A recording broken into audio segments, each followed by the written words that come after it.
awesome experience for all of us. This whole month has been dynamic. We had a wonderful lecture last week. We had a master in the building today. And on the 28th, I'll be speaking at Long Island University and expounding on some of the Kabbalistic concepts that Reverend Valentine created a perfect segue for me to speak about. So I look forward to seeing you all then. At any rate, I don't have much of a tremendous opening because I really don't like opening up for the masters and the teachers. I just want to say a few things and let them do all the talking, and I just sit there studious as you all and just soak it in. At any rate, I'd like to thank the brothers from the, please give the brothers a warm black hand for the lodge.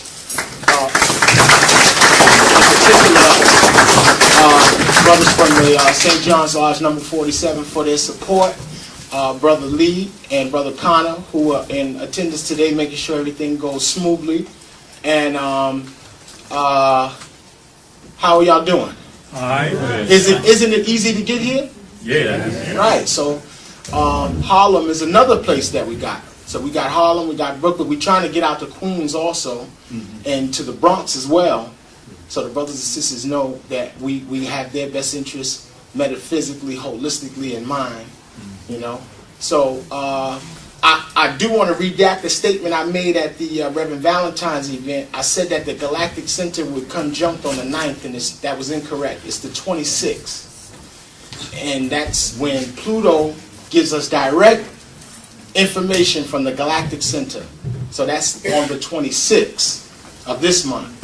How auspicious, also the day when they bring out Saw number 4, the movie, Saw 4. So if you know anything about that film, films like that and Hostel and whatnot, those films are like snuff films. Right. They are very vicious, violent films because violence is a segue into sacred caverns in your psyche. So they need, the adversary needs you to always be in a constant state of trauma. And he always needs you to be fearful because then your blood is directly open to emboss whatever he likes to put into it, directly into it. So on the 28th, we're also going to talk about the new DVD rage and the new digital and high definition rage and how all of that is to channel messages directly to your blood. Because when you're looking at a plasma screen, the code word for blood is plasma. Right. So digital means number. Digit is a number. So whenever you put a lousy bootleg DVD and it got a few scratches, what's the first thing that happens? It freezes up and then you see squares. Yeah. So those squares are pixelations. The better picture is the smaller pixelation or the more pixelations that they can put into the picture itself. So now these pixelations are all numeric potencies. They're all numeric registers for the psyche. Now your true self resides within the bloodstream. That's where your soul takes the cloak of flesh first within the blood. So now if they're interfacing directly to the blood, they're directly interfacing to the better half of you. So when they speak about Moses splitting the Red Sea, they're really talking about the blood because he said that he used a specific wind. It's called in Hebrew the Kedem Ruach, meaning the eastern wind. So he brought forth the eastern wind with the use of the breath form, and we know that the breath form is how you really eat. Yeah. You're eating with your mouth, and food was like a secondary feature of the fall. Before that, you just breathed. You see? So that's just a little bit of what we're going to talk about. Another thing I was remiss in saying, please put your black hands together for Dr. Jeffries, Dr. Johnson So it means so much when we have the elders in the community who've been educating us for over 30 years or more. They're still supporting what we're doing today. So it means we're on the right track. Right? So who's finished with me and want to see Bobby? Put your hands together. Awesome. All right. Give the brother one black hand. Okay.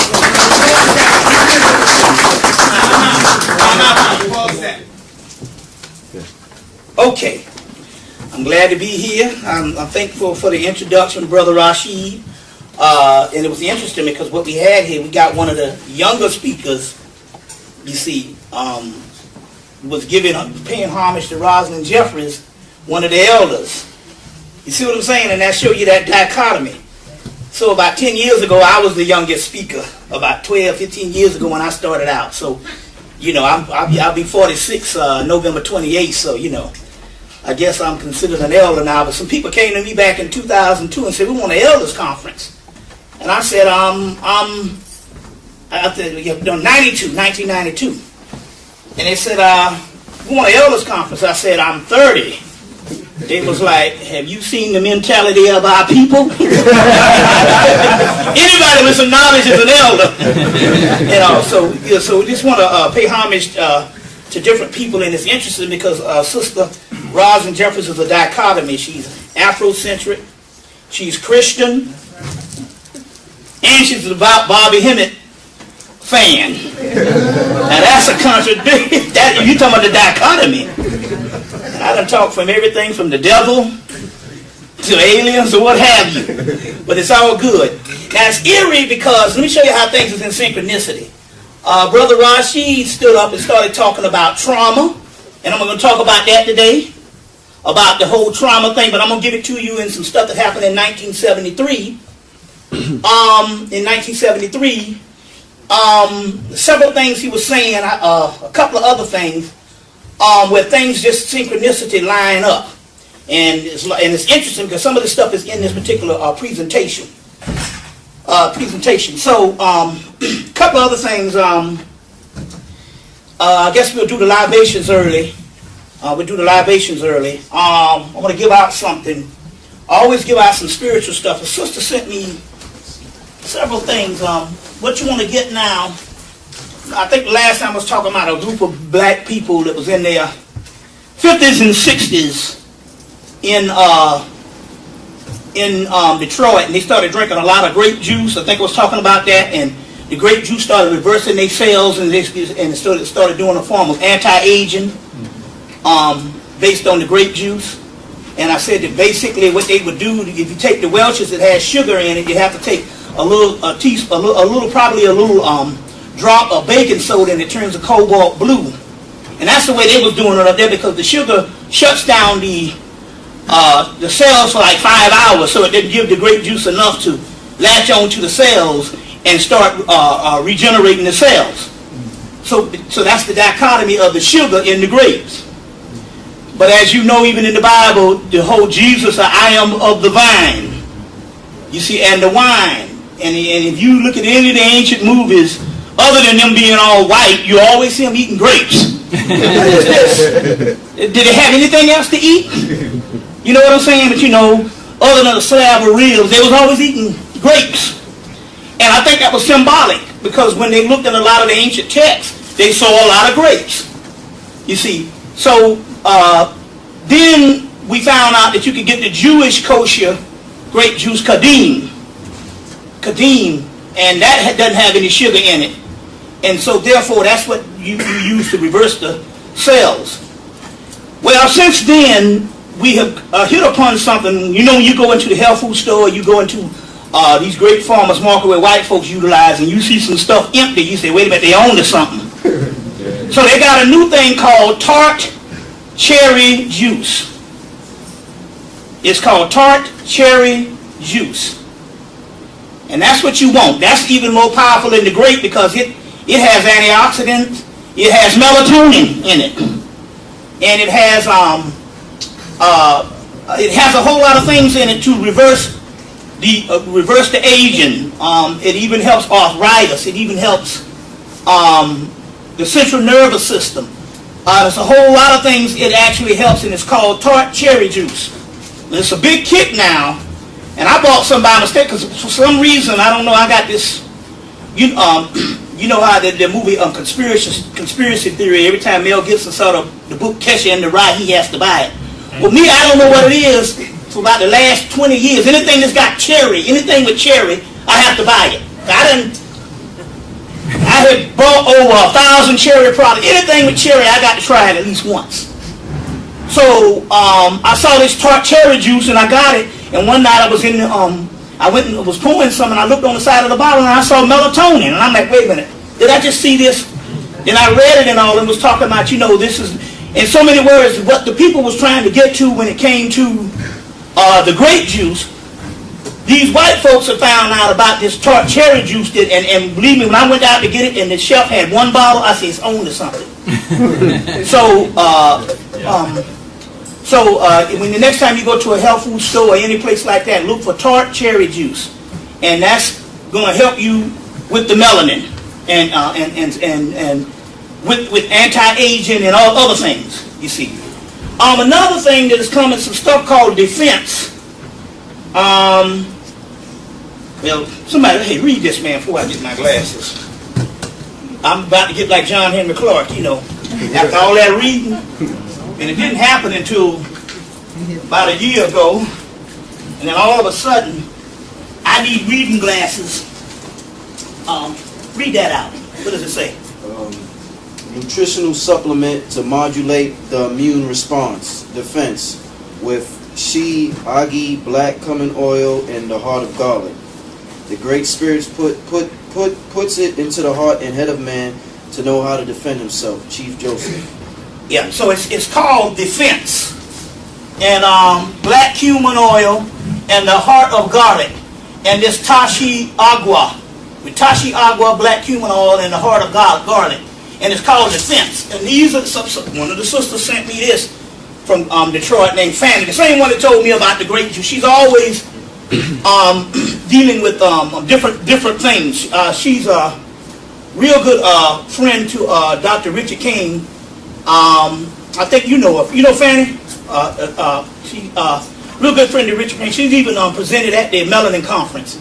And she's always she's a real chemist. She's a real lab rat in the aspect of always having these breakthroughs. So she sent this down, so I decided, you know, to give it along. So just look for something called defense. And this is another dietary supplement that you can also use, especially in these winter months with a lot of things coming on, and you want to stay healthy or whatever. Another thing that I have to reiterate is one thing I know that they know that the people in the ghetto, if you want to say something, and we'll go into that science in a few minutes. I'm going to push this over a little bit so if you all can't see me behind the flags, we know we got the American flag in here and all that, but see, sometimes you need to cloak yourself so you can get the job done. Yeah. And I found that out with Dr. Ben because I used to be in a part of his mystery system. And it wasn't had anything to do with aligning with the government, but they say, even in defense, we had to have a charter. So when they broke in to your lodge, if you didn't have that charter, they could arrest you because this is not a free country. Right. It's free if you're up under the government. You understand what I'm saying? So some things you got to have, it has nothing to do with being a part of the United States government. It has to do that you have to cloak yourself within something. You see, that's for protection. So sometimes you need charter, sometimes you need that American flag or whatever just to get the job done. You understand what I'm saying? It's just like that spook that's set by the door. Say a black man with a bucket and a mop can go all over this country and all over this world. You see what I'm saying? So that's what we're talking about, incognito. You see, that's what we got to get back to. Instead of sometimes running our mouth on TV. You see what I'm saying? Letting them know every move. You see what I'm saying? Sometimes you got to be incognito. You see, to give you an example. Some people across the street from us, I moved in this house. There was an old raggedy house that looked like a barn. It had shingles on the side of the house for brick. This is like the shingles that you put on top of the roof. The whole house was a house in shingle. It was just completely ugly. And these people moved in and they completely renovated and redid the entire house to a brand new house that looked like a mansion. And I said, something ain't right about that because the people was working during Christmas Day. They had the Mexicans on the house. I moved in at 99 in my house. By 2000 on Christmas Day, they had the Mexicans working on Christmas Day. It was almost like they had money that they had to get something done. Then they stopped construction for a while. then came back like they was prolonging it. So I was like, wait a minute, these some government agents. Remember they say the agents be right next door to you? So one of the sisters, a conscious sister, drove me home one day, and we were sitting out in the car, and the sister said, I know that brother there. That brother was all in Africa. The assignments in Africa. He worked for the government. He was all in Africa. And she said, I've never seen nobody that he hated Africa so bad, and he hated the Africans so much. And she was like, well, why you got assignment in Africa and you hate it that bad? But then again, he was on assignment. And then the summer of 2002, we looked out in front of his house. You know they got these little things, these little glowing things they put in the middle of the street. And when the car light hit them, they glow. Yeah. Well, there was a blue one in the middle of the street, and it had NASA on it. So we knew that these were some government agents that was spying on me. You see what I'm saying? And the sister told me about a year after I figured out. A sister said, yeah, this guy, he has assignments all over the world when it comes to black people. So last fall of 2006, I get a call from my landlord saying, yo, somebody done called the city on you about some vines that's grown up on the side of your house, and they called the city on you. You need to go out and cut those lines. He said, you want me to come and cut them? I'm like, no. I don't let my landlord do nothing. But that means more money. I got the cheapest rent on the street. Everybody else is $1,200, $1,100. You see what I'm saying? Mine is $650. And he just tacked another $50 on this summer. And I was like, all right, okay, I'll allow you to do that. It's been 5, 6, 7 years, and you haven't bothered me. But it's still cheaper than everybody else on the street. So whenever he asks me to do something, I'm gonna know I'll do it. You see. So we went out, and me and my queen went out, and we cut a few vines, central vines, and the whole thing came down in less than 15 minutes. And then when it came down, we realized that it was on the other people's property. And I said, that's right, I forgot. But the other people had been moved out for about 2 years. So it was on the other people's property. And I said, them niggas across the street called the city on us. So I called up the spirit world and I said, yo, I need somebody to get on that. They said, we got it. We got it. So first I was thinking they were going to burn down his house. But then I remembered the people next door got on my nerves. And I said, get on it. And the tree fell on the car. And I looked around and the neighbor got a brand new car. I said, well, man, I helped her. So I said, I'm not going to suggest what needs to happen. Because when you suggest in your ego, it might be the wrong thing and the wrong reason. I suggested that the tree fall on this woman's car, which I was mad, and it ended up, she got a brand new car. Out of her raggedy jalopy. So I said, no, I'm letting the spirit world handle this. They know what to do. I might get mad and say something, you know what I'm saying? And, whatever. I said, no, I'm going to let you all handle it. But I told them, get on it. I put that dog on her, that ANUBIS. That's right. And so, a year to the day, that was 2006. 1 year to the day, some black people moved in across the street with a bird's eye view out of their window. You know how some people have the ocean for a view? These black people moved in, and these people must be from Bug Tussle, the hills, I don't know where these black people from, but all I know is they sit out in the yard early in the morning. They got cans, buckets, old bicycles, and toys and stuff all in the front yard. They tore down the rails of the nice house so they can have more room. And they out there early in the morning and late at night. And first I said, what kind of Negroes is this? All these cans and buckets. And the spirit said, I said, oh my goodness. Thank you very much. They called on us for eyesore with some little old weeds that wasn't even in our yard. And now, you can't call the city on Negroes for sitting out in the front yard. If there was ever a Section 8 heaven, these people are the masters of it. Got cans, buckets, and they even tried to put out a flower in a big old Crisco Lloyd bucket. And I'm saying, thank you. It couldn't have been a better gift.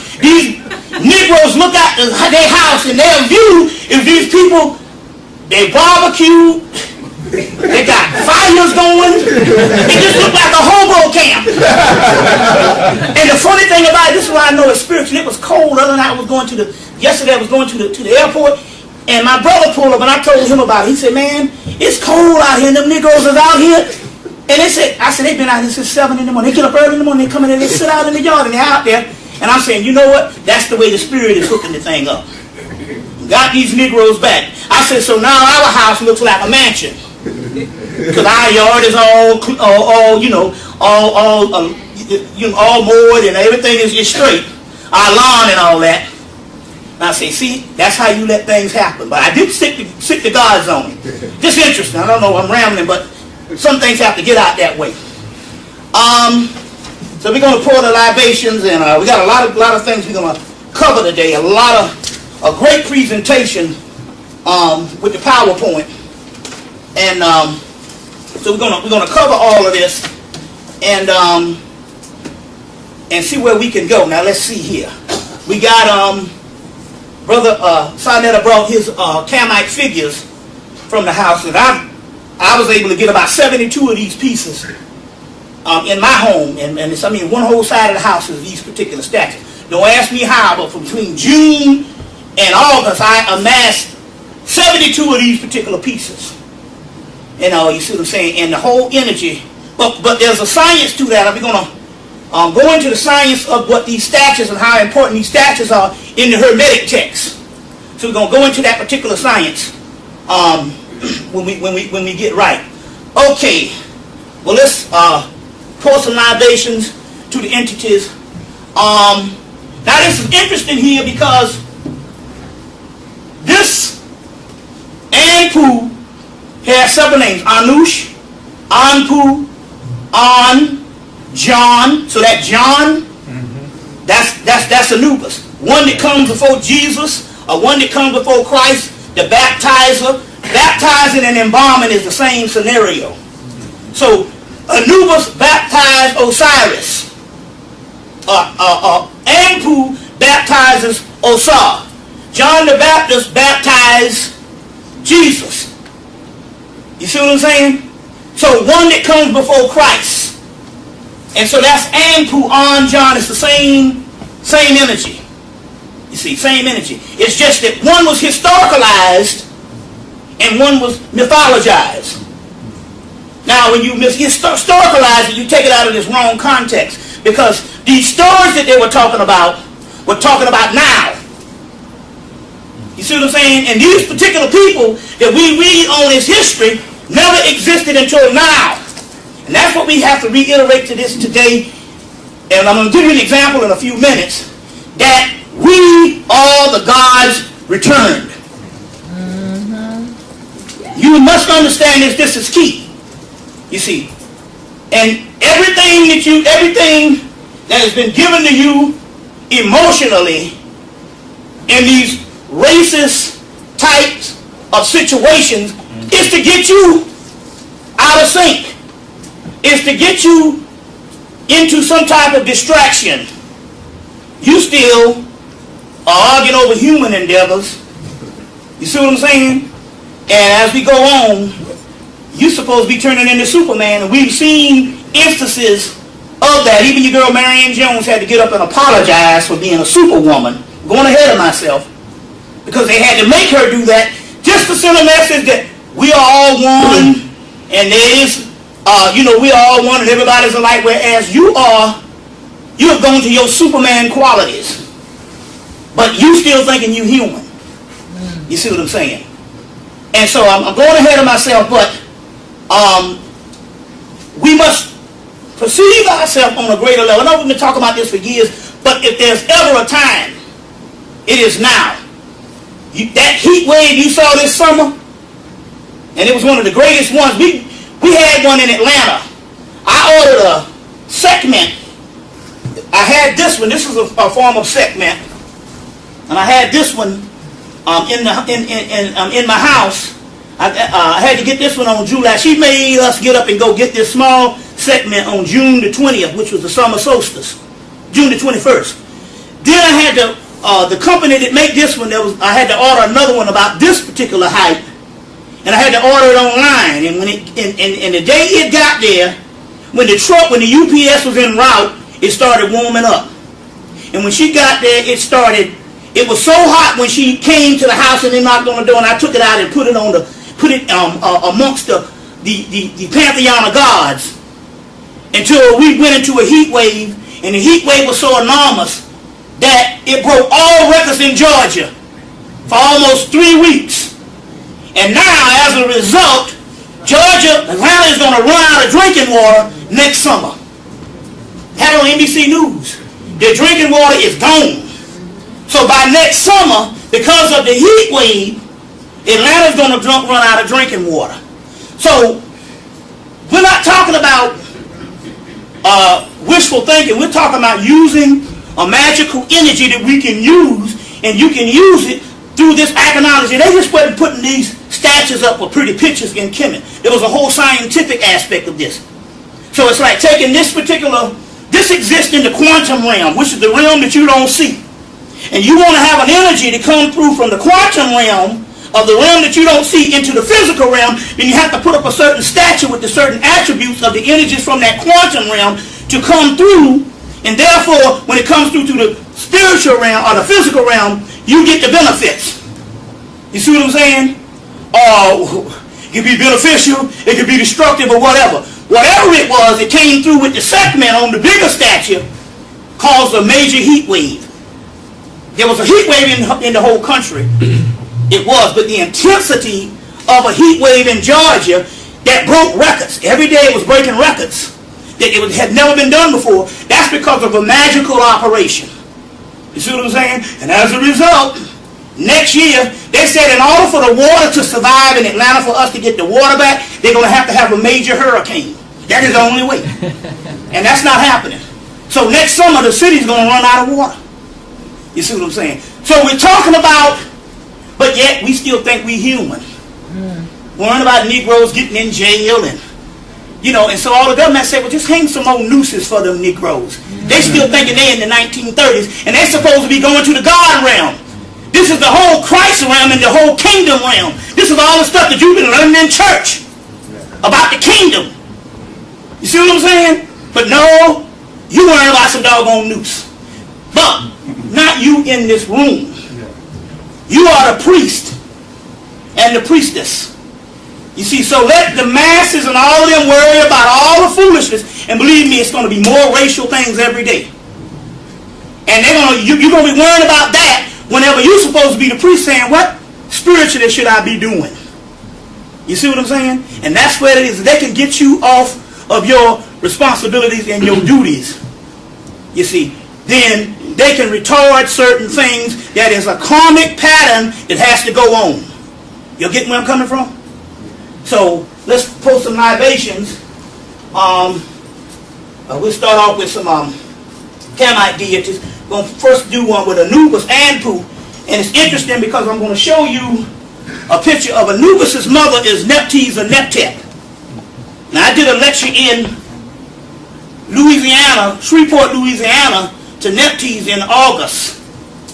And when I got there, they had these little white silver looking fish that was dead in this lake.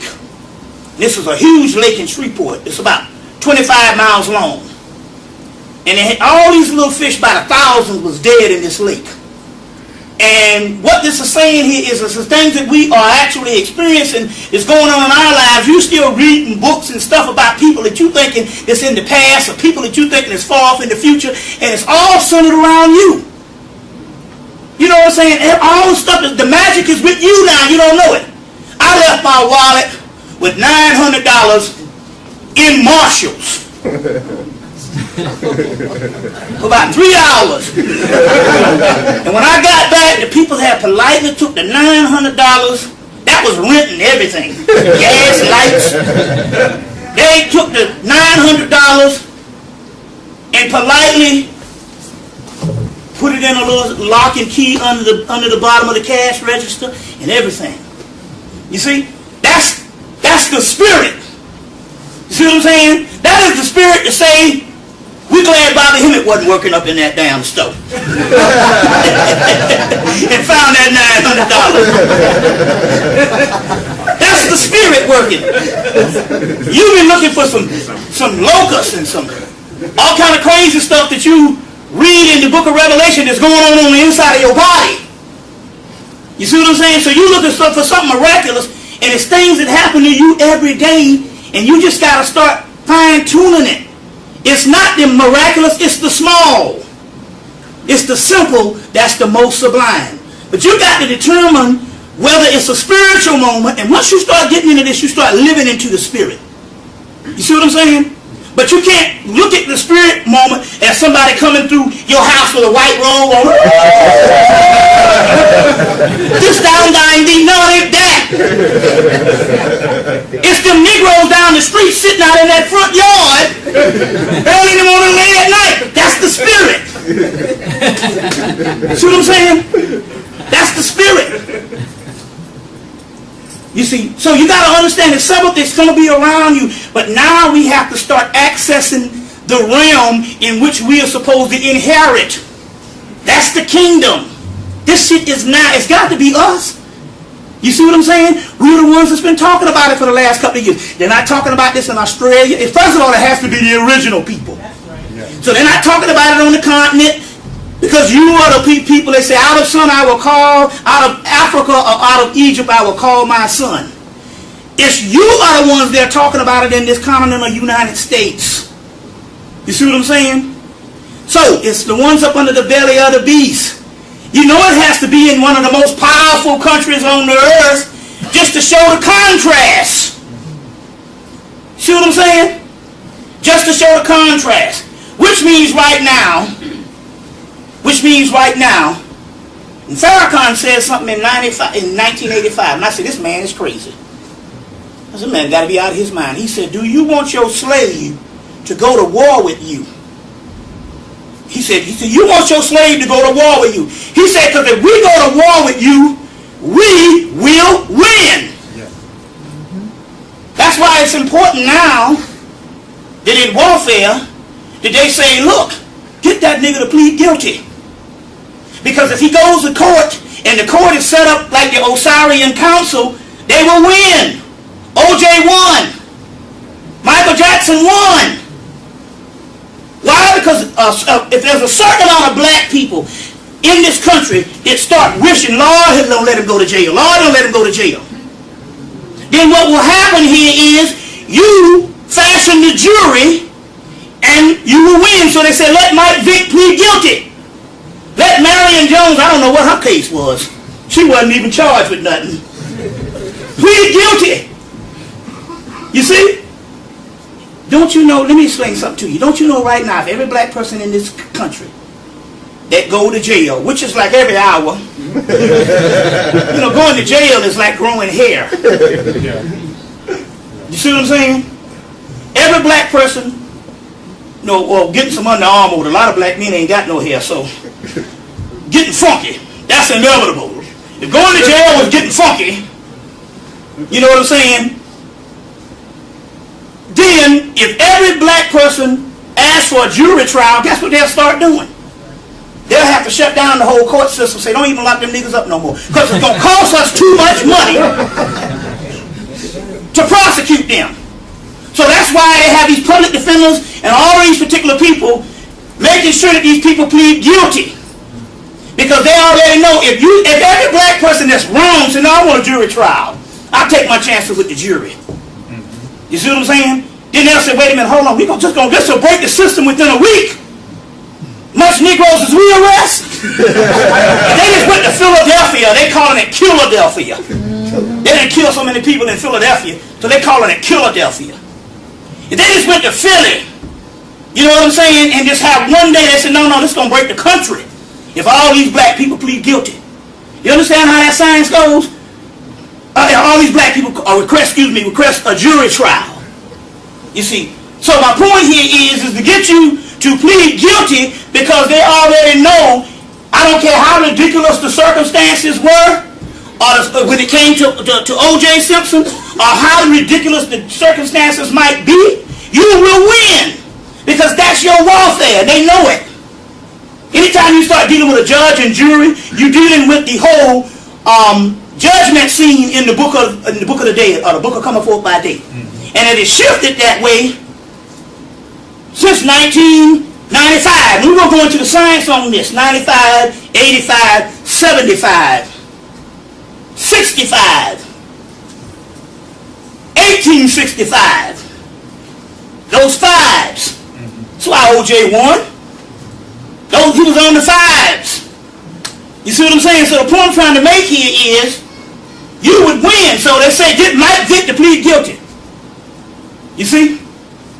Get this man John, this fool come plead guilty and been crying and all this. They couldn't even lock you up. You didn't even have there's no evidence. You took a substance 8 years ago. They can't lock you up now unless there's evidence. You say, it wasn't me. It wasn't me. That's what the white man does. It wasn't me. You done murdered all these Native Americans. It wasn't me. He knows. Lie to the end, you lie enough, the people believe it. Every time you look at some black athlete standing up apologizing. They went to Joe Montana. Remember that white boy from the 80s? Joe Montana from San Francisco, one of their great icons. They said, man, you heavy on dope. He said, I don't know what you're talking about. And guess what? They never asked him about it again.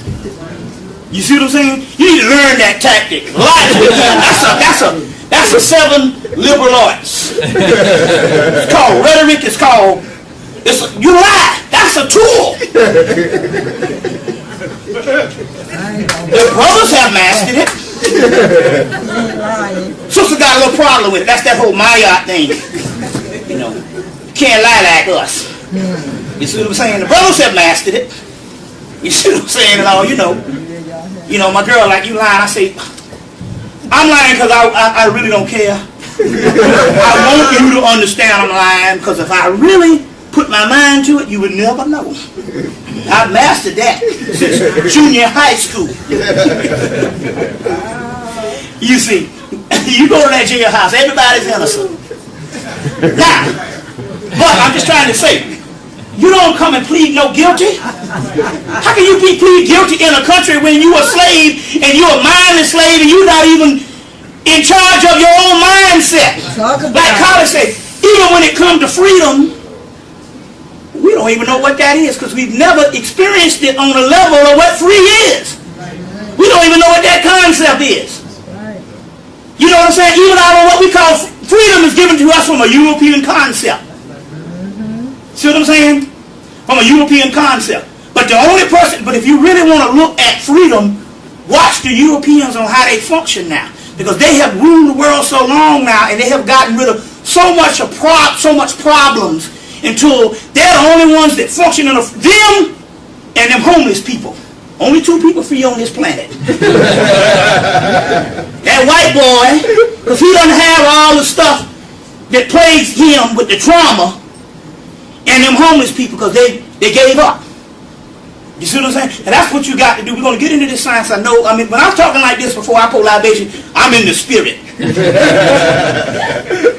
And so that's another thing we're gonna have to do. We're gonna have to give up. I gave up in 2002 and went to another level, and I had to give up in September. I said, damn it, I give up. I give up. Then I go, I'm lost. I am lost. And when you give up and neutralize whatever ego and the self, so the Bobby Hemmitt had to die. I'm lost. I don't know my ass from a hole in the ground. I'm lost. All this knowledge and all this, I give up. And when I gave up, I went to another level. I had to give up anything that made me proud as an accomplishment of Bobby Hemmitt. That Bobby Hemmitt had to go. Now, when my mama made the transition last year, and she after the 40 days, she said, now, this is how it goes. The person that I was on that earth, that's a program and a memory of a space in time. That's not who I am. So I'm not going to answer to Glaciria. And although that was a divine, serious name, she said, I don't go by that no more. That person is gone. So you're going to have to answer to me in the spirit name and the spirit world. Same thing with Martin Luther King when he came through.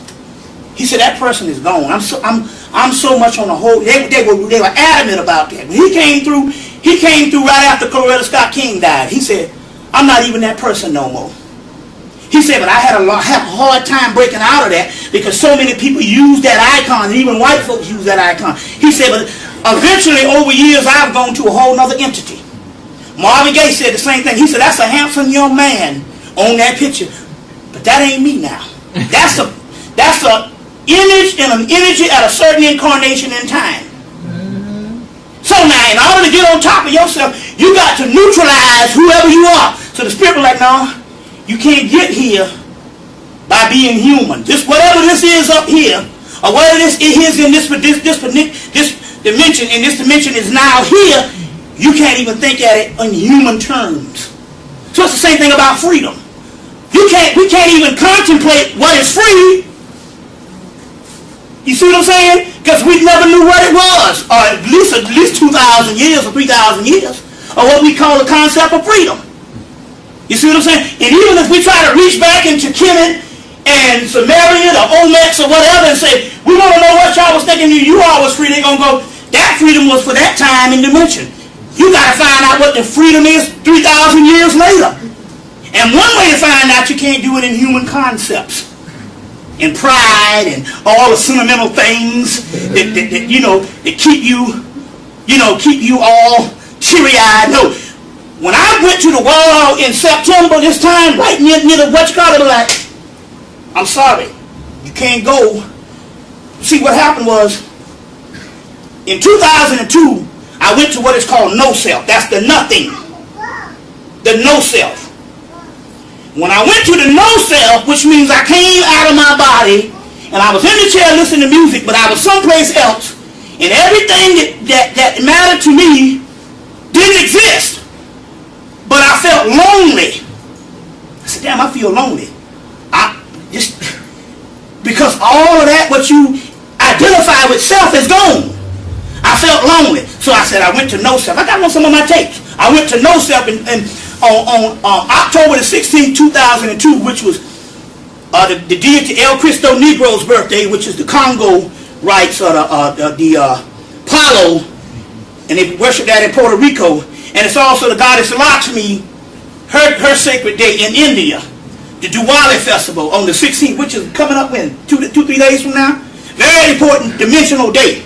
So that day, when I went, and I think it's Elijah Muhammad's birthday, isn't it? Tuesday. Huh?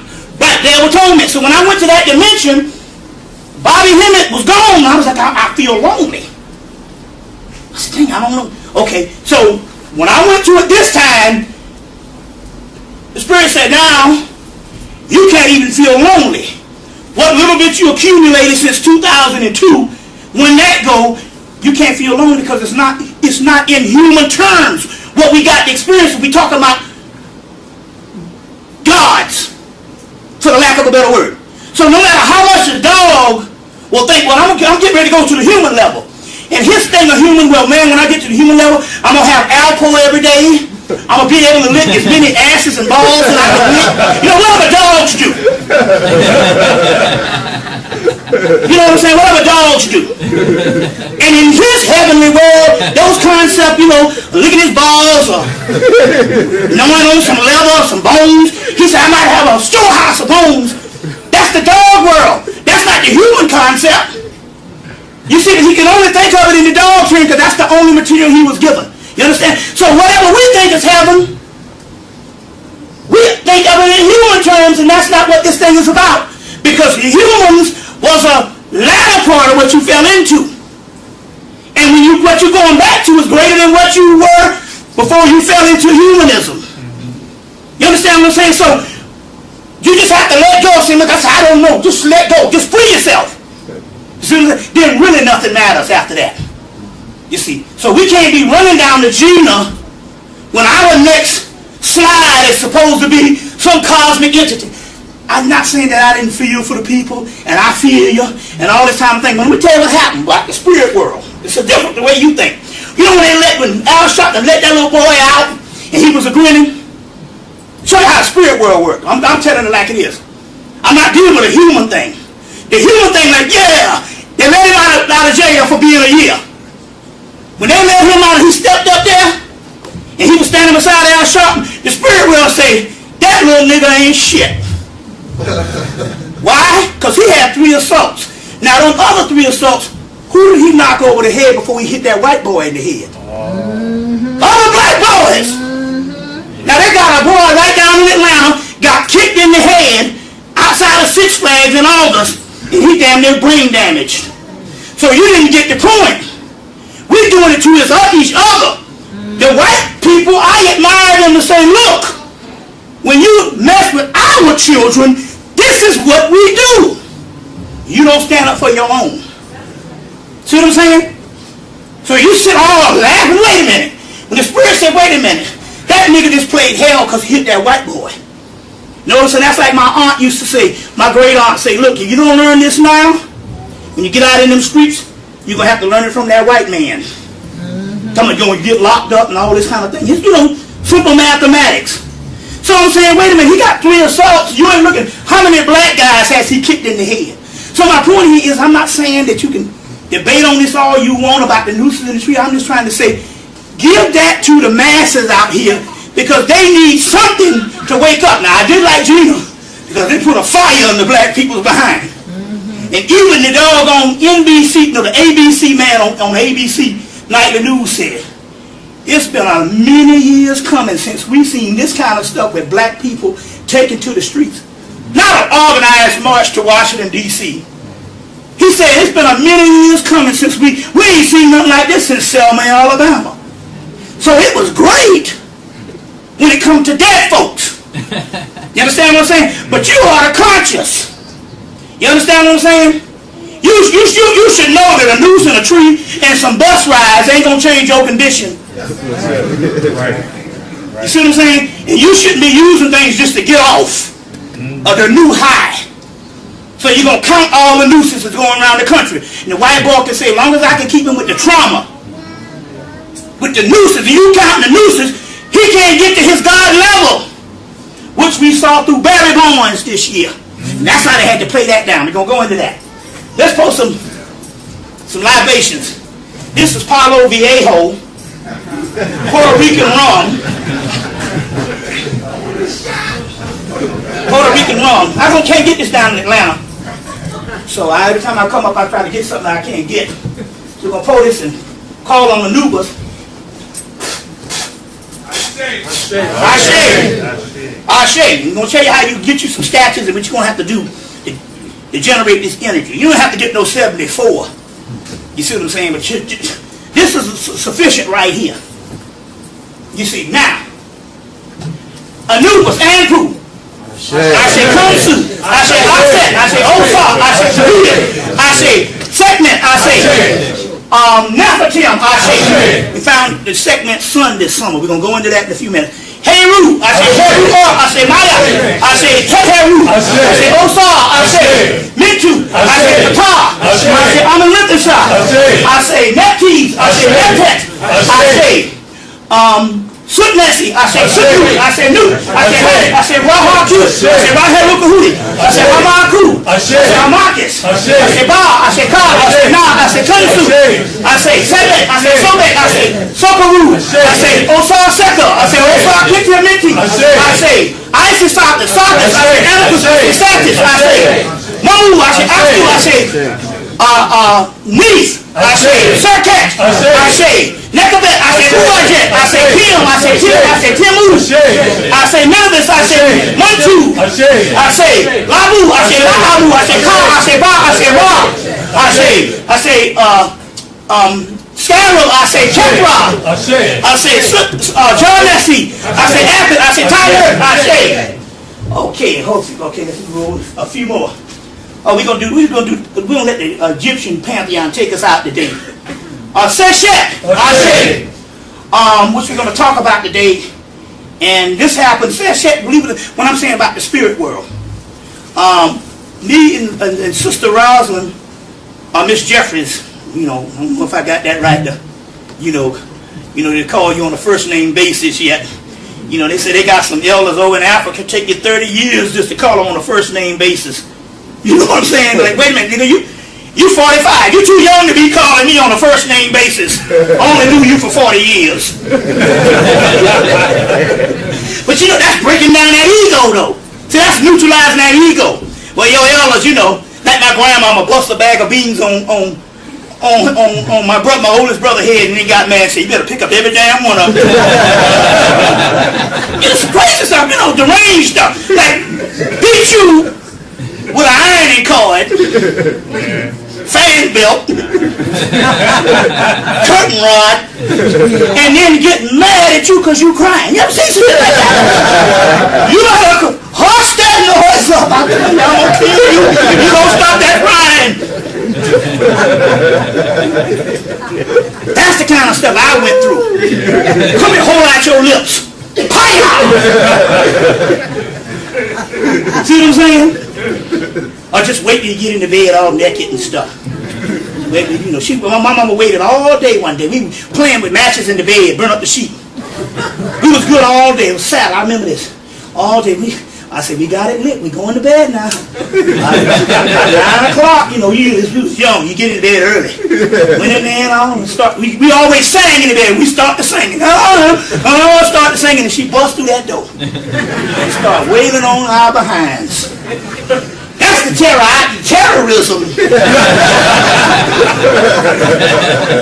Then when I was in then I started taking all that kung fu back in when Bruce Lee craze hit in like the early 70s. Yeah. So I was getting kicked in the balls every day and kicked in the teeth. So when she came in there and started beating me, I'm like, well, I just buckle up, man, and just take them licks. She said, I got to regroup. This thing is not working. And all that. Then she said, oh, I know what to do. I'll start throwing things at them like an iron, like a shoe. Or either get a shoe heel and beat a nigga side the head with a shoe heel. I had a grandmama could cut your butt. She could beat you with a knife. On the side of a knife and don't even get a cut. It was masters at this. You beat a nigga with a knife and don't even give him a cut. You see what I'm saying? So we talk about some masters when it comes to this thing. I don't know where that came from. But me and Miss Jeffries, we were at this Melanin conference, the last one they did in 2006, and they had a panel, and a sister came up and asked this question about the goddess Seshet. And so I said, I got to answer this. I said, because my first Dogon lecture, I talked about the goddess Seshet, and I never heard anybody mention her until this time now. And this woman, I said, she's got to be here. And Miss Jeffries picked right up on it because we did a little circle and did a prayer, and she said, I believe Seshet is in the building right now. So I'm here to give you the report on when she came at that Melanin conference and all the stuff that has happened since then, all the way up until last week, on stuff about this Seshet and this Seshet. But when I got back home and I went to see her and pulled her up, I said, was that you that came to the doggone Melanin conference? She said, I am Melanin, and it's about time y'all recognize me. So we're going to go into all this tonight and stuff, so that's why I want to pay homage to the Camite Pantheon. Harvacross, that's the baby Horus. You know him as the baby Jesus. You know, the baby Jesus, the baby Hercules. Any of the babies you see in any of these things, that's the baby Horus or the baby Heru. So we're going to pay homage to that. But we're going to give a good shout out to Anpu, which is Anubis, and there's a female Anubis called Anput. So that's A-N-P-U-T. Anput. That's the female Anubis. We got to find some picture of her, but there's a female Anput.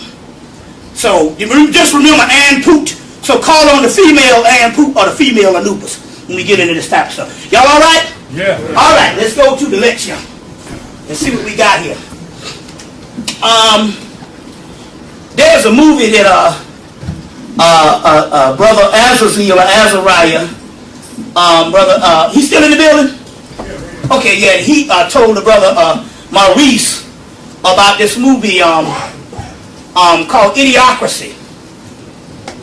This movie, Idiocracy. It's the first movie is Harrison Bergeron, which is talking about the future and different things on how they're gonna make it. They purposely made everybody dumb so that everybody be on a level playing field. So they didn't make everybody smart, they made them all dumb. Whenever they make them all dumb, that means there's a group of smart people that's going to rule over them. So they made them all dumb instead of... So then this new movie's come out, and I believe it or not, I think this new movie has a lot to do with the deterioration and the degeneration of black folks. Because when you really study this movie and understand who they're talking about in this movie, they're talking about us. And it's supposed to be this movie where these people have so many children, until each time they had a children, the children become dumbed down. Becomes dumbed down. You see what I'm saying? Now, this is not a hard science or something that you might think that is very idiotic.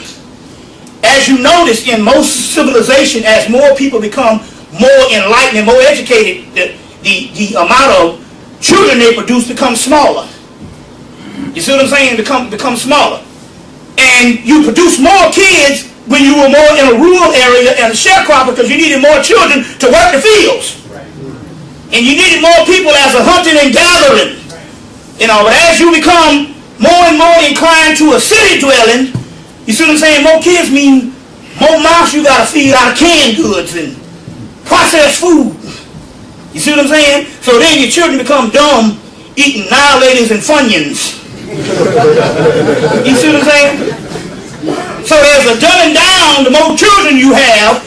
So that's why you're supposed to curtail, you know, get the basic 4-pack and call it a life.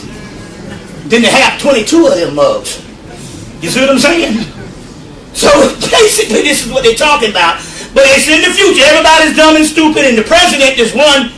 The president is a wrestler, so he's a black man that won because he won this wrestling contest and stuff. So he's the president of the United States. And so this white man is transported into the future with the black woman, which is played by Maya Rudolph, which is Minnie Riperton's daughter. Yes. And so what are they saying? So, and he was mediocre. He was one. He like us. Don't give me nothing to do. As long as I can clock in and clock out, I'm fine. Well, that's kind of genius to me. Unless I got to do for somebody else, yeah, just put me on the clock or let me clock in. Let me do only what is required of me. I'm not going to be no genius for you that you take in and become a Fortune 500 company because you got some genius. That's all these companies are. It's a collection of genius stuff that you have done since 1965 when they started put you into the corporate world after the civil rights bills was passed, and you can go about with freedom.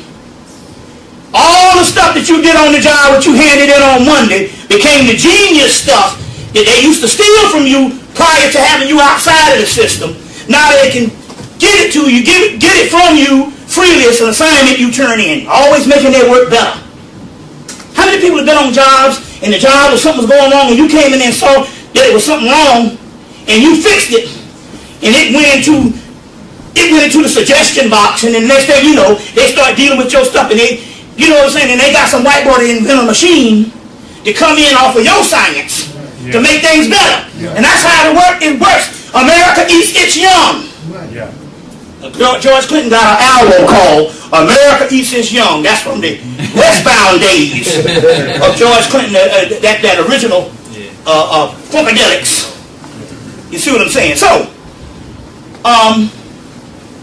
meanwhile, going back to this idiocracy, they're talking about a dumbing down of society. So this white boy, who's a mediocre person, goes into the future with this black woman, and he shows them how to plant vegetables because water was outlawed in the movie, and the only thing they was drinking was the Gatorade substance. And they didn't know, and so they outlawed water, and so he had to teach them how to put water on the vegetables so the vegetables would grow. That's how dumb and stupid they were. And so he did that, and he ended up becoming president. But there's a lot of things in that movie, Idiocracy, that's pertaining on what they think about you. You see what I'm saying? What they think about you. So it's very interesting that you got to understand that. Now look at this. We deal with the Barack Obama type thing. And it's interesting here about him because I remember when Jesse Jackson, I'm not getting into the politics of who they are and what they got to do to get there. I'm looking at the science behind. I remember when Jesse was running in 84 and in 88, the whole concept was, well, he never ran for any office. He's never had a job, so he's not qualified. But yet here's Barack Obama, who's been in the Senate for at least 4 or 5 years or whatever, and he's playing that same political game, and the question comes down now that he's inexperienced. You see what I'm saying? Yet you done had 8 years of a brain dead person, and you got the audacity to question somebody. You see what I'm saying? Until now, the report, so what it is this a form of mind control. They already know that in the back of their head, they automatically think that we can't run nothing. Even black people think it. You know, I'll be honest with you, even when I was a dead man, when Jesse Jackson first came up, it was in the back of my head saying, you think that nigga can run this country? So, you know, and then that was in 84, and then in 88, I saw him not evading no questions. Everybody else was evading questions, and he was just answering them. I said, wait a minute, this man here might have the smarts to do this. But it's just based on getting, it took 4 years to get that initial brainwashing out of my head, because it's never been done before. You understand where I'm coming from? Well, it's the same thing here when it comes to these white folks. Only thing that Hillary Clinton had to do, and I say it's going to come, I say it's going to come in a few weeks. I say he's going to say something, and they're going to say he's inexperienced. And so he said something on one of these debates, and she said, well, that's the inexperience that you have. And it was what he said was actually genius. He said, why don't we just go and talk to Chavez and Ahmadinejad and just have a conversation with these people? You understand what I'm saying? They said that was inexperience. You know what I'm saying? Well, I guess they were saying that's not the kind of experience that we do. We don't talk to our enemies. You see what I'm saying? And especially the ones that we make up as enemies. So all of a sudden this whole inexperienced thing tapped in, and the next thing they did a poll last week, and 70% of white folks think that he is inexperienced. You see, based on mind control. You see, so I'm not getting into the politics of how he got there and all this type of thing here. That's not important. I'm just trying to show you he is a monitor on the mentality, on the way they think about you still. You see what I'm saying? And why not? Everything you got on TV suggests that you savage. There's nothing that come on TV that they decide to put on TV does not suggest some type of exploitation. So after a series of seeing only this, you see what I'm saying? They are inclined to think of you as being the pathetic characters on TV. Let me give you an example. You know the thing that went down, there's 2 parts on this thing that went down when Al Sharpton invited, what's your boy name? What's the guy name? Oh, Bill O'Reilly. Bill O'Reilly. Al Sharpton invited him up to Sylvia's. Known racist, Bill O'Reilly. Big time. So you need to ask yourself, what is Al Sharpton secretly invite him up to up to Sylvia's? It seems like to me somebody playing both sides to the middle. Yeah. Do you know what I'm saying? Yeah. And he in that old boy network, you see what I'm saying? And somebody pulling his strings. Yeah. So he invites him up to Sylvia, and he made this claim that they act civilized or something, you know. How the hell you think we gonna act when we eating chicken and all that food with all that heavy pork in it? You know what I'm saying? How you think we gonna act? How we always act? Who the hell cook your food in your kitchen in your nice restaurants? But black people. You understand what I'm saying? But so that you heard that whole thing, but you gotta hear the conversation. Okay, he did that with Al Sharpton when he snuck him up in Harlem. The conversation went on with the guy DeJuan Williams from the Washington Post. And so they had DeJuan Williams on C-SPAN, and it was interesting on why he came to this conclusion. He told DeJuan Williams, I got a grandmama that's a racist. He said, why? He said, she look at TV And the only thing she think is the Negroes on The Wire and all these particular shows where they got you as thugs. You see? And rightfully so. If she lives in an area where her best friends are not black people and the only image she gets is going to be the one on the TV set. You see what I'm saying? So when you see these pathetic characters that drive-by and shootings was happening in the real news, but it's isolated incidents, she figure Sylvia is full of them characters. That is the other part of the conversation.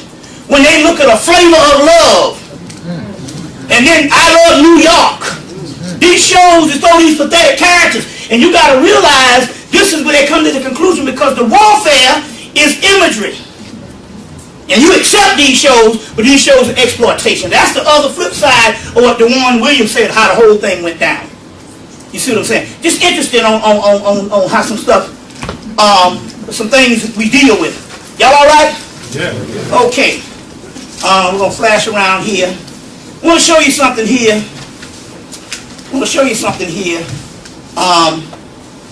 When it comes to, well, I'm going to get into this particular part right here. And that is, and it's ironic that Brother Rashid would talk about this, but let me tell you something about the trauma effect. And I've been talking about it since I've been up here. The trauma effect is, now two things. Your melanin enhances through stress. You know what it is, but that's even in the boys' book, Rich Strausman's book, DMT and the spirit molecule. Whenever they studied melanin, melatonin, serotonin under stress, it produced this godlike energy under stress. But it shuts down in trauma. You see what I'm saying? In trauma. So every week, every time something happens, when they study the spring equinox, the summer equinox, the fall equinox, the summer solstice, the winter solstice, spring equinox, fall equinox, winter solstice, summer solstice. Every time these cardinal points, which is the four sons of Horus, the four seasons, the four cycles, when these things come astrologically and astronomically, and they study these things, then they'll say, look, we got to put a trauma point in to affect the godlike people, or the God people. So therefore a woman gets raped in Virginia, and with the feces, you know the whole thing, this woman was raped and all this, and the first thing you do is you get all mad. It upsets you. And once it upsets you, it shuts your system down. So the time when the fall equinox is coming in, you see what I'm saying? The fall equinox is the time in the Christian mythology for the Archangel Michael. In Kemet, it's Ra-Heru-Kahudi, or Ra-Har-Kuit, or Ra-Heru-Kahudi, which is also Samson in another mythology. In Greece, it's Apollo and Hercules. But if you take it back, it's a Horus festival. It goes on from July to November. You get Barbara G. Walker's book, Encyclopedia of Women's Myths and Secrets. A must read. Barbara G. Walker's book, the mythology, the Women's Encyclopedia of Myths and Secrets. Every black person should have one. And in there, another name for Jesus is Jason. Now Jason is nothing but a Greek form of Horus or Heru. Actually, the Jason story comes out of the Library of Alexandria. So the Jason, which is Horus, in the story of Jason and the Argonauts, July, August, September, October, November, Jason. That's a Horus cycle. You see what I'm saying? From the rising of the star Sirius and the energy carries on in, then the harvest, the great harvest is in the fall of the year, the horn of plenty, the harvest, and the harvest goes all the way through the Day of the Dead, the All Saints Day, and our Day of the Dead for us is Halloween. All Saints on into Thanksgiving. They got Thanksgiving rituals all through there's a Thanksgiving ritual in I think in Egyptian text is also one in the Dead Sea Scrolls. Ain't got nothing to do with no pilgrim and no turkey and no Indians. Teaches the white folks how to live and they take the land. They give you that. It's got something to do with another spiritual system up under it. So Jason, July, October, September, November, July, August, September, October, November. Now look at all the crazy stuff that happened to black people during that particular time. You understand what I'm saying? Nooses, trauma, Michael Vick, Marion Jones, O.J. Simpson. They gave you a whole canopy of stuff to keep your mind shut down. And these are times when your spiritual sinners. This is the time when I went to the doorway and knocked and said, hey man, I'm time is ready to cross on through. And it was like, you can't cross through as Bobby Hemmitt. You can't cross through with no human thoughts. It can be a monster. It can't be human. And monster just means the stuff that is non-human that you don't understand because of your new, and it shows up as the monster. It's in the vignette of the book of the gates. When you go through so many hours of the nights, and you're trying to cross into the land of coming forward by day, the kingdom of Osiris, you meet up with the monster. The monster is only your true self looking back at you saying, hey, I'm not human, I'm not you. That's a program that you've been experiencing. Ain't none of that on this other side. You might have a concept and a perception of that, but on this side it's something totally different. You see what I'm saying? It's only showing up as a monster. You get where I'm coming from here? And you have to get rid of Bobby Hemmitt. Just like you did in 2002. You got to get rid of even the part that thought it was lonely when you stepped up to the gate. You got to give up. It's in the movie Fight Club. Very violent movie. They made it violent because they know most sisters ain't going to watch it. But all it was a dialogue between this man and himself, and he had to give up. You got to give up all of this. Even the things that you think so dear, you got to give it up. You see what I'm saying? So now, they put these trauma points here because they already know this is going to shut you down. So all of our black protests, and New York is good for it. You know what I'm saying? All we do is think about how wrong a black person has been done this week so we can comment on it. And we are in a perpetual state of trauma. You see what I'm saying? And you can't get to the good stuff because you still mulling around in stuff you was talking about in 1952. See what I'm saying? So, the melanin shuts down on trauma. Now stress, that's a whole nother thing. See, stress is this. Let me explain what's going on. I got a friend. You meet people when you start out and stuff. I'm starting out in conscious. Met a brother was at the University of Georgia. I was at Clark Atlanta University. He's been in the school system for years now, teaching school. I saw him about a month ago. He came to the house. We was mauling around, he and his girlfriend. He said, let me tell you what's going on in the school systems all over the country because that's where he is. He said they got records. Now that the leading academics in elementary, junior high school, and even high school, people who have come of age that is scoring high and is the geniuses of all those is the crack babies. Crack babies is running the country. Since business. The crack, I'm telling you the report on what they're talking about in the schools. The crack babies. One brother Panic said he got some cousins crack babies and they're not doctors and lawyers. They're surgeons and stuff. You know, it was on that crack thing hit, 1983 or something like that and stuff, and they started coming on in. It became popular in 1986 when Lenny Bias died. Right. That's when the rest of the country found out that Lenny Bias was supposed to go to the Boston Celtics and he died that summer. And everybody knew about crack. Do you know that all the laws that was passed for crack was about 2 months before Lenny Bias died? They had already passed the laws for crack, cocaine, and all that stuff. Mm-hmm. But anyway, these children was born in this era. A lot of them now, they're geniuses. And they're now outperforming other people. You say, well, how is that? Because the DMT spirit molecule in, what's the guy? Rick Strassman's book, DMT spirit molecule, said that the DMT is produced, which is the God energy or the God particle, of the melanin is produced under stress. I'm quite sure a crackhead is stressed out. He kind of worry every hour where his crack gonna come from. Her crack. Well, one guy said, well, you know, I know somebody had a crack baby and they dumb as the devil. I said, well, the way it's going, if that mom and daddy was on crack together, that's where the genius come in. Birds of a feather flock together. I'm just showing you the spirit realm on how things come from the lowest point. You see what I'm saying? And what's being reported in the schools, you can do the homework on it, the crack babies are the geniuses. You see what I'm saying? So, it's going back to the stress. So you're already in stress, so your melanin going to work for you.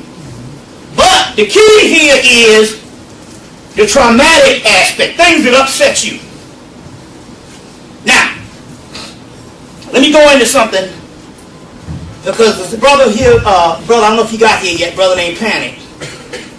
I went to Detroit in February, and we had a little family fight, between the Yoruba and the Palo. And the Palo, I lined up with the Palo, so we had a little family fight in the early 2000s. So when I went to Detroit back in January, a real eerie thing. I went to Detroit. My sister called me for Black History Month. I go to Detroit. It's a white college, and I had 2 classes to lecture in, and both classes had 2 black people in one class, other 2 black people in another class. And she said, it's cool, it's cool. Because little did I know when I started lecturing, I don't know if you know this now, but the generation that's along with your people from high school and college, they're all hip-hop. I'm talking about white folks. They have grown up on this stuff, and it's in their DNA. So when I went up in there, I was seeing the same kind of mannerisms I was seeing if I went to Harlem. I'm like, man, so I felt a little at ease. And I started going into this stuff, and they was getting down with it. Anything that's controversial, they with it. And they got a soundtrack to it, rap music. So I say, well, that's cool. I said, but it can't be the only reason why I came up here. They paid me my honorarium. I did 2 30-minute classes and got $600. I said, that's pretty cool, yeah. You know what I'm saying? Shoot, I do an hour warming up in a regular lecture. That's libation. So what happened was, I said, that can't be it. So another brother named Kosivi, you probably seen him on some tapes before. He did some stuff at the Hemmitt Summit. He came in, went into his office building, waited. He worked in insurance. Waited till everybody went home from the office. Then he called up everybody. We had all the conscious people coming. We did a lecture right in his office building. See, that's the scoop that's set behind the dope stuff. You got to sacrifice. Take one for the team. So he used his office building, which he said they don't close till 4 in the morning because it's 20 floors they got to clean. He said, y'all clean this one last. Okay, cool. Break the janitors and them off, a couple of 20s. Boom, okay, cool. Tighten y'all up. Couple of 40s, whatever. Your choice. Especially if you give somebody some grass and give them some herb, we'll clean them next week. So they came in and we did a lecture in the thing with the crew from Detroit. I had the white school to pay for it. I did the lecture, and I'm sitting there, and a brother, can't think of the sister name right now. He said, such and such, such and such.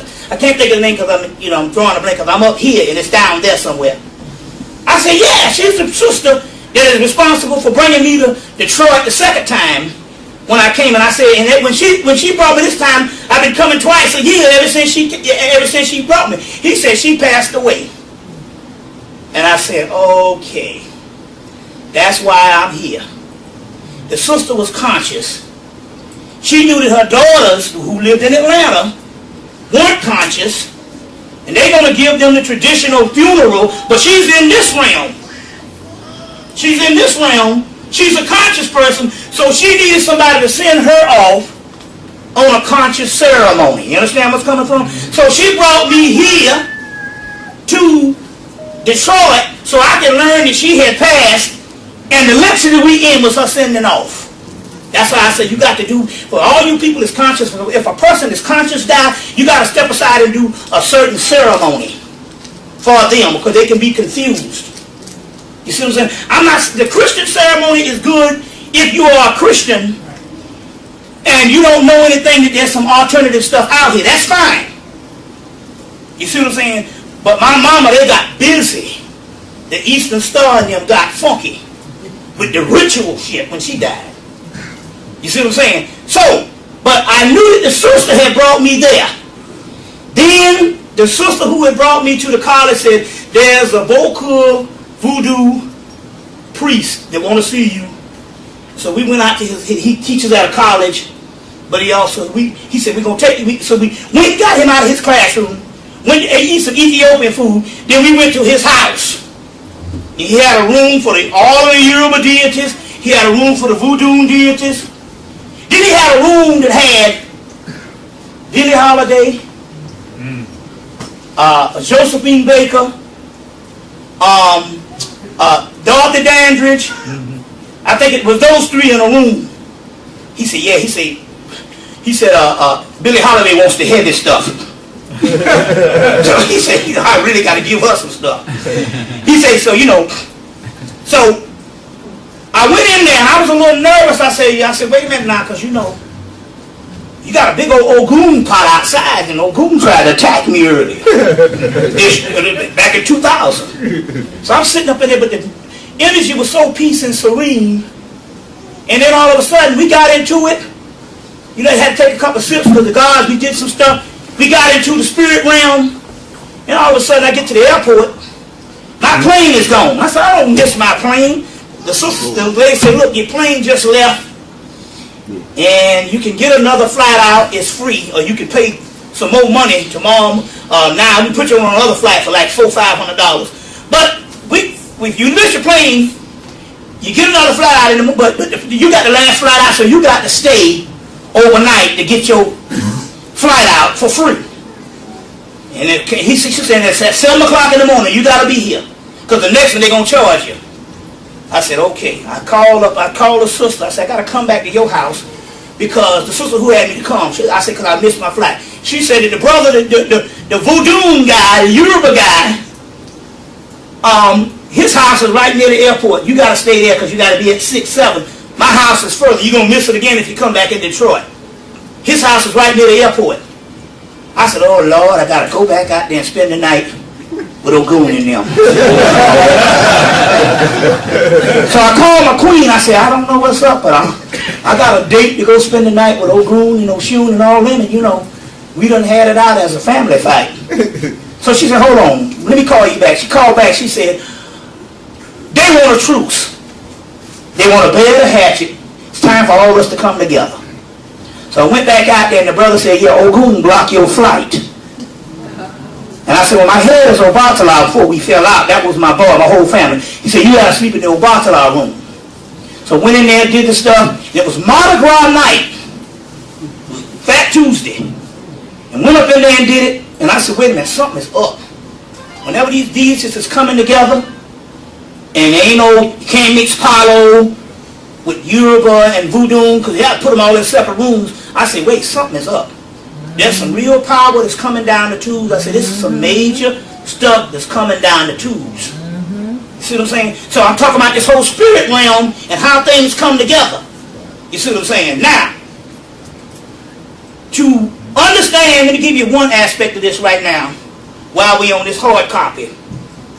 To understand what went down with Mike Vick that apologized and pled guilty for these dogs.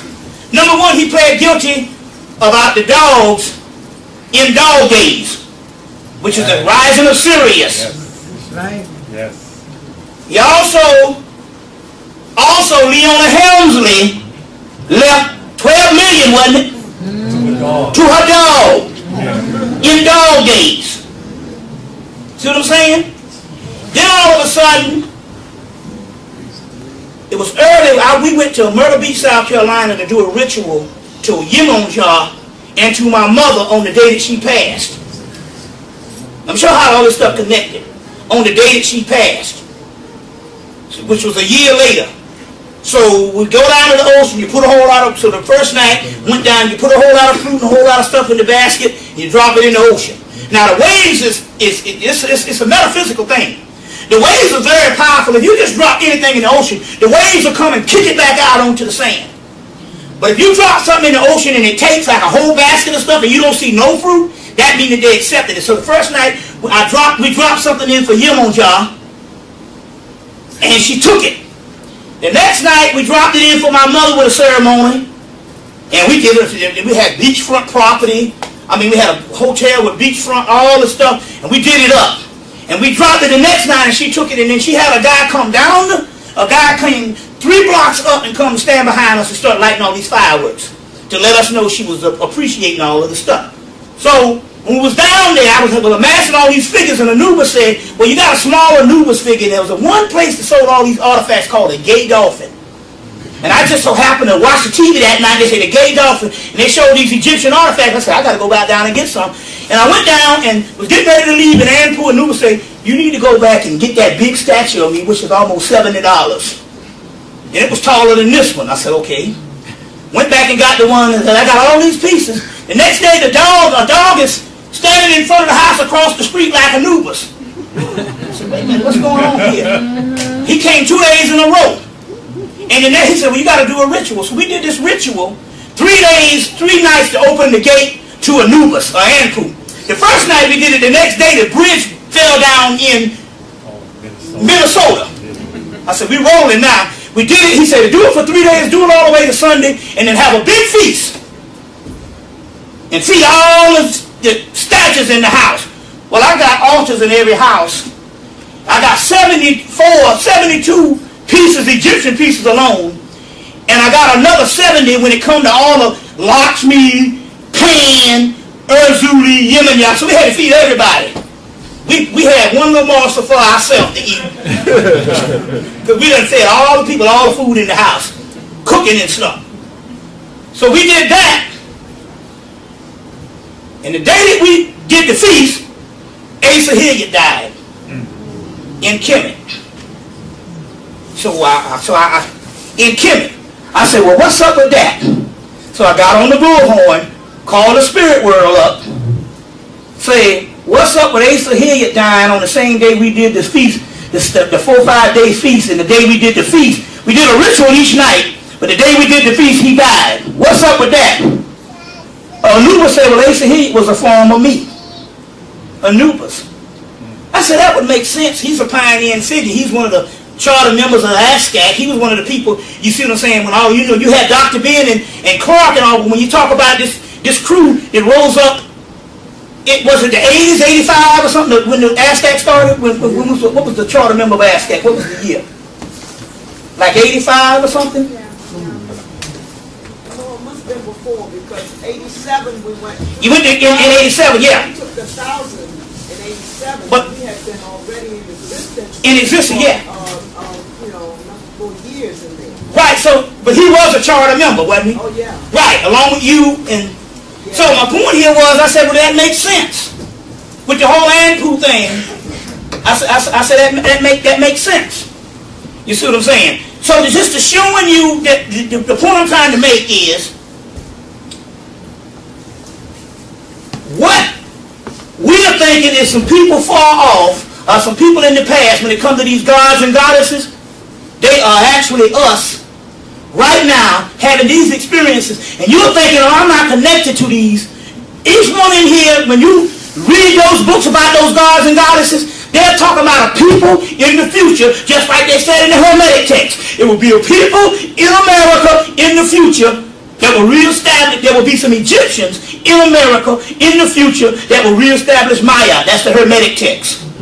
So it's gone down to not just reading in these books. I'm actually acting out every day, role-playing stuff in my own life that's a part of mythology.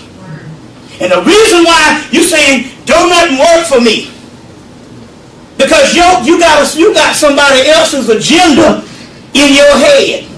You want to be successful, and you want this, and you want that, but it's not your agenda.